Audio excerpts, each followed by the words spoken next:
मैं हूं आपके साथ नेहा वालिया। छत्तीसगढ़ के इस खास बुलेटिन में आप सभी दर्शकों का स्वागत है। क्रेडाई की तरफ से रायपुर में मुख्यमंत्री भूपेश बघेल के लिए सम्मान समारोह का आयोजन किया गया। क्रेडाई ने भूपेश बघेल को देश में सर्वश्रेष्ठ मुख्यमंत्री चुने जाने पर सम्मान समारोह का आयोजन किया। समारोह में नगरीय प्रशासन मंत्री डॉक्टर शिव कुमार डहरिया, नान के अध्यक्ष रामगोपाल अग्रवाल, विधायक सत्यनारायण शर्मा समेत क्रेडाई के संरक्षक अरुण सिंघानिया भी मौजूद रहे। मुख्यमंत्री बघेल ने कहा कि स्वच्छतम प्रदेश के रूप में छत्तीसगढ़ को हाल ही में राष्ट्रपति के हाथों पुरस्कृत किया गया। यह उपलब्धि एक बार की नहीं है, बल्कि लगातार तीसरी बार छत्तीसगढ़ स्वच्छतम प्रदेश बन चुका है और ये प्रदेश की जनता के सहयोग और जागरूकता से ही संभव हो पाया है।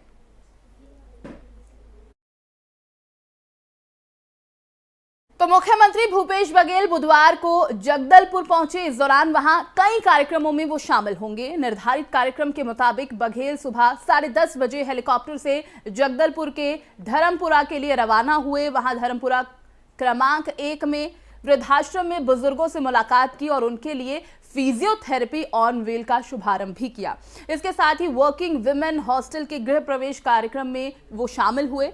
मुख्यमंत्री दोपहर में शासकीय पॉलिटेक्निकल कॉलेज में नवाचार थिंक बी कार्यक्रम में और स्मार्ट क्लासरूम लैब का शुभारंभ करेंगे। उसके बाद शासकीय कृषि महाविद्यालय कुम्हारावन में कृषि मुंडई में शामिल होंगे और चिराग परियोजनाओं का भी शुभारंभ करेंगे। बघेल दोपहर करीब 2:50 के आसपास कुम्हारावन से सर्किट हाउस पहुंचेंगे। दोपहर बाद करीब 4 बजे के आसपास नयापारा में नवीन पत्रकार भवन का भूमि पूजन करने के बाद वो शाम को रायपुर लौटेंगे।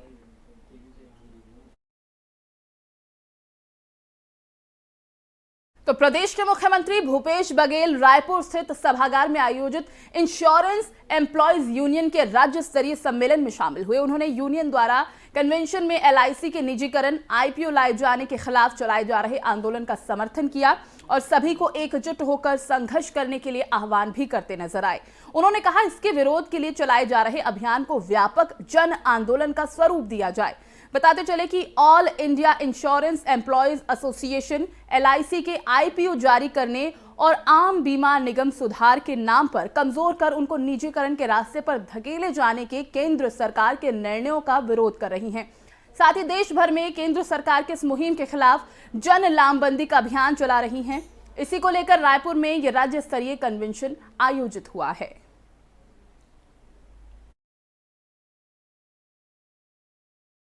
बढ़ते आगे, लोरमी में आगामी 27 नवंबर को वैक्सीनेशन के महाअभियान का आयोजन किया जा रहा है और इसी कड़ी में एसडीएम मेनका प्रधान ने पंचायत सचिवों की बैठक ली और महाअभियान के बारे में जानकारी देते हुए जरूरी व्यवस्था सुनिश्चित करने के निर्देश भी दिए हैं।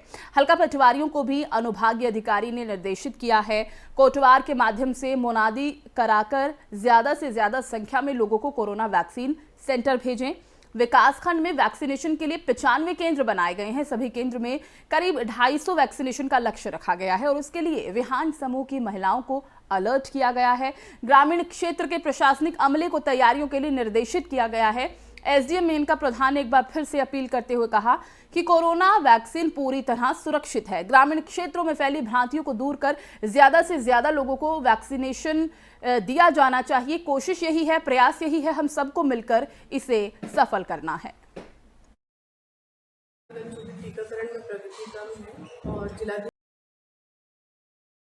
महोदय द्वारा वर्तमान में निर्देशित किया गया है कि 27 नवंबर को शनिवार के दिन पूरे जिले में टीकाकरण का महाअभियान किया जाना है, जिसमें अधिक से अधिक लोगों को टीकाकरण हेतु प्रेरित करते हुए उनका टीकाकरण कराना है। इसी तारतम्य में लोरमी ब्लॉक अंतर्गत भी हम लोगों की योजना है कि 27 तारीख को शनिवार को अधिक से अधिक लोग टीकाकरण में भाग लें, जिसके लिए हमारा जो पूरा विभागीय अमला है वो प्रयास कर रहा है। इसके अंतर्गत आज सभी ग्राम पंचायतों के सचिवों की बैठक ली गई है और उन्हें निर्देशित किया गया है कि वे अधिक से अधिक लोग को गांव में प्रेरित करें, जो भी भ्रांति उसको दूर करें और उस दिन टीकाकरण जो है गांव का 100% उसके लिए प्रयास करें और उसके लिए जो भी व्यवस्था की जानी है वो व्यवस्था करें। चूंकि टीकाकरण में प्रगति कम है और जिलाधीश महोदय द्वारा वहीं रायपुर में बीजेपी सांसद और विधायक कवर्धा मामले को लेकर न्यायिक जांच की मांग को लेकर सीएम निवास के सामने धरना देंगे। बीजेपी कवर्धा मामले की न्यायिक जांच को लेकर लंबे समय से मांग कर रही है, लेकिन प्रदेश की कांग्रेस सरकार जांच को लेकर कोई ठोस कदम नहीं उठा रही है। बीजेपी अध्यक्ष विष्णुदेव साय ने कहा, कवर्धा मामले को लेकर प्रदेश में जन आक्रोश है। इस मसले पर प्रदेश सरकार की नीति स्पष्ट नहीं है। मामले की न्यायिक जांच को लेकर हमारा विरोध हमेशा जारी रहेगा।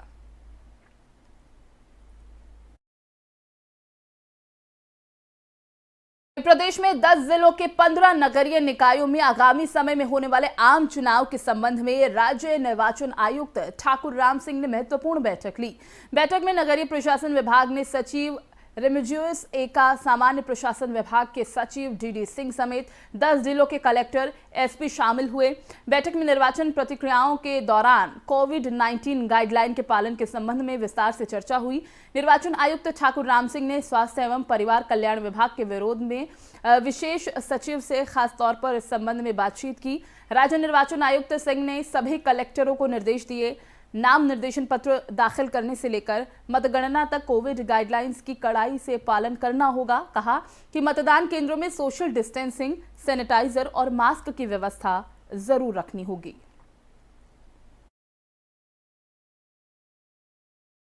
वहीं छत्तीसगढ़ के 10 जिलों के 15 नगरीय निकायों में चुनाव की घोषणा के साथ ही आचार संहिता लागू हो गई है। चुनाव 20 दिसंबर को सुबह 8 बजे से 5 बजे तक इसके लिए मतदान होगा। इसके बाद 23 दिसंबर को मतगणना होगी। उम्मीदवारों के लिए 3 दिसंबर को नामांकन की अंतिम तिथि है। 6 दिसंबर को नाम वापस की अंतिम तिथि रहेगी और इस चुनाव में मतपत्र से मतदान होगा। राज्य निर्वाचन आयुक्त ठाकुर राम सिंह ने प्रेस कॉन्फ्रेंस में ये घोषणा की है।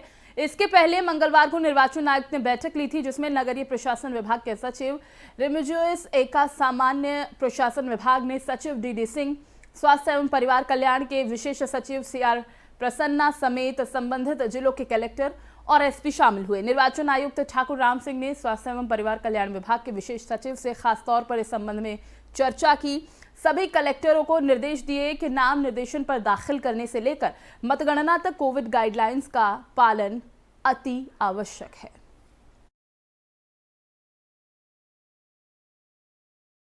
वहीं जांजगीर चांपा कांग्रेस की जन जागरण अभियान की पदयात्रा जांजगीर चांपा से शुरू होगी। यहां पर पहुंची, माफ कीजिए, जहां कार्यक्रम का आयोजन किया गया। कार्यक्रम में बोलते हुए प्रदेश कांग्रेस कमेटी के अध्यक्ष मोहन मरकाम ने कहा कि जनता और कार्यकर्ता कांग्रेस को जीतना चाहते हैं, लेकिन मंच में बैठे टिकटार्थी पार्टी के साथ दगाबाजी करते हैं। उन्होंने सभी मंच पर उपस्थित नेताओं को शपथ लेने को कहा कि टिकट चाहे किसी को भी मिले, सभी मिलकर कांग्रेस के प्रत्याशी को जिताएंगे, तभी जांजगीर चांपा जिले के सभी 6 विधानसभा में कांग्रेस की जीत होगी। लेकिन प्रदेश कमेटी के अध्यक्ष मोहन मरकाम ने राज्य सरकार की उपलब्धियों को गिनाते हुए केंद्र सरकार को जमकर कोसा। कहा, मोदी सरकार ने महंगाई दूर करने, काला धन वापस लाने के नाम पर जनता से वोट मांगा, लेकिन ना तो काला धन वापस आया और ना ही महंगाई कम हुई। महंगाई आज अपने चरम पर है। और इसी के साथ बढ़ते हैं आगे। अब खबर रायपुर से है। राजधानी रायपुर में भारतीय जनता युवा मोर्चा के कार्यकर्ताओं ने जमकर बवाल काटा। शहर के जय स्तंभ चौक पर सीएम का पुतला फूंकने के साथ साथ वहां पर कार्यकर्ता पहुंचे थे। इस दौरान आसपास की पुलिस के विरोध प्रदर्शन रोकने की भी कोशिश करती तस्वीरें जो है वो सामने आई हैं। भारतीय जनता युवा मोर्चा के कार्यकर्ताओं ने चौक पर सरकार का पुतला फूंका। इसी दौरान कार्यकर्ता और पुलिस के बीच झड़प भी हो गई। ये तस्वीरें आप देख सकते हैं, झड़प के दौरान की तस्वीरें हैं टीवी स्क्रीन पर। बताते चले कि मंगलवार को बीजेपी प्रदेश अध्यक्ष विष्णुदेव साय ने सरकार की गोधन न्याय योजना पर निशाना साधते हुए गोबर घोटाले का आरोप लगाया। इस पर प्रतिक्रिया देते हुए मुख्यमंत्री भूपेश बघेल ने कह डाला कि उनके दिमाग में ही गोबर भरा हुआ है, जिसके बाद से बीजेपी भड़की हुई है और सीएम का विरोध शुरू हो गया। विरोध के दौरान की तस्वीरें अब सोशल मीडिया पर वायरल हो रही हैं। झड़प हो रही है पुलिस के बीच में, कार्यकर्ताओं के बीच में, और ये काफी देर तक चली। जब यहां पर माहौल बिगड़ता हुआ दिखाई दिया तो पुलिस मौके पर पहुंची। हालांकि कोशिश की जा रही थी कि हालात पर काबू पाया जाए, लेकिन यहां पर माहौल और ज्यादा बिगड़ता हुआ ही दिखाई दिया। आप तस्वीरें देखिए, काफी संख्या में लोग यहां पर मौजूद हैं। पुतला भी फूका जा रहा है सरकार का। अपनी मांगों को देखते हुए यहां पर विरोध जताया गया।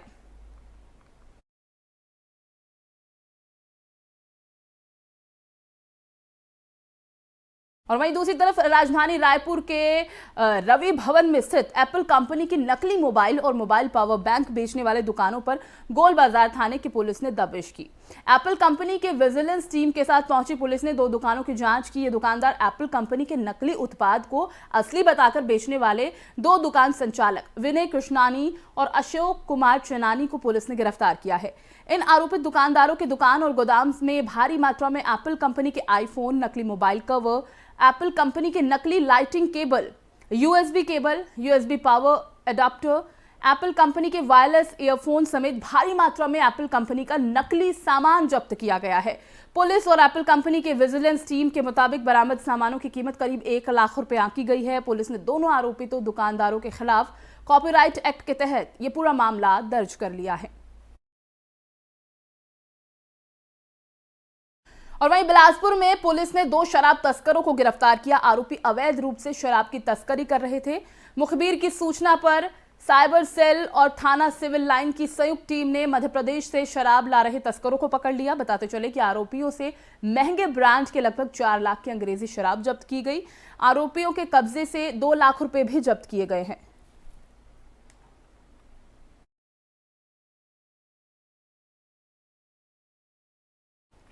छत्तीसगढ़ के इस खास बुलेटिन में फिलहाल बस इतना ही। बाकी खबरों के लिए आप देखते रहिए FM न्यूज।